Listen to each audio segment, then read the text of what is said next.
আসসালামু আলাইকুম এভরিওয়ান। আমি আজকে চলে এসেছি প্রথম আলোর অগ্নিদগ্ধ একটি পরিত্যক্ত ভবনে।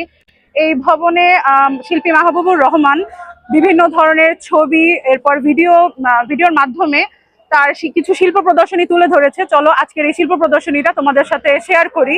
এখানে এসে আমার যেটা মনে হলো, এই ছুটন্ত কবুতরগুলোকে দেখে মনে হচ্ছে মানুষ যখন কোনো আবদ্ধ জায়গায় পড়ে যায় বা মানুষ মৃত্যুর মুখে পড়ে যায়, তখন তাদের যে বাঁচার একটা আকুতি, প্রথম আলো কিন্তু এটাই ফুটিয়ে তোলার চেষ্টা করেছে এখানে এই কবুতর।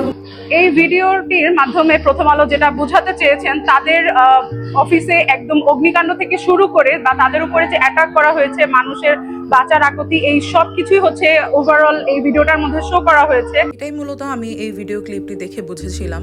শিল্পী হয়তো এটাই বোঝানোর চেষ্টা করেছেন যে তাদের অগ্নিকাণ্ড থেকে শুরু করে মানুষের তোলপাড়, তাদের অফিসে কিভাবে হামলা করা হয়েছিল। আর মূলত এই ভিডিওটা দেখে আমরা বুঝতে পেরেছি যে ওই দিন রাতে ঘটে যাওয়া ভয়াবহতার কথা।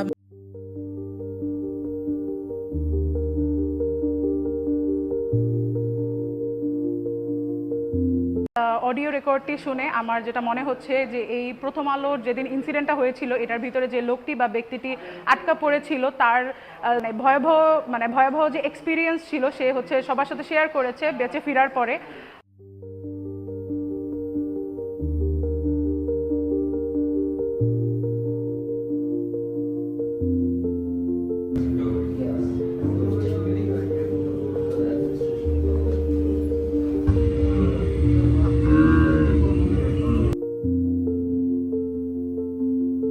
প্রথম আলো অফিসের মবের কারণে হচ্ছে এই ধরনের পরিস্থিতি হয়েছিল। আর এই পরিস্থিতি যদি বেশি ভয়াবহ হয়ে যেত, ভাগ্যক্রমে হচ্ছে মানুষজন বাহিরে চলে যেতে পেরেছিল। যদি তারা ভিতরে থাকতো, তাহলে পরিস্থিতিটা কিছুটা এই দেখানো সিম্বলের মতো হতে পারতো। এটাই মূলত শিল্পী তার প্রদর্শনীর মাধ্যমে ফুটিয়ে তুলেছেন।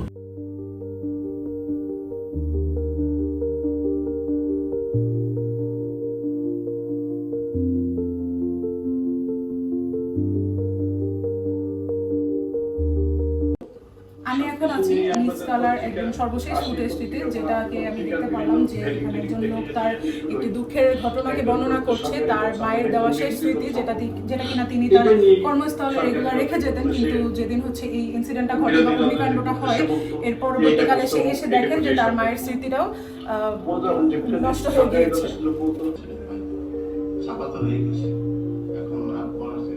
তারপরে আপনার কাছ থেকে শুনলে ভালো লাগে যে না আসলে বিজ্ঞানটা ভালো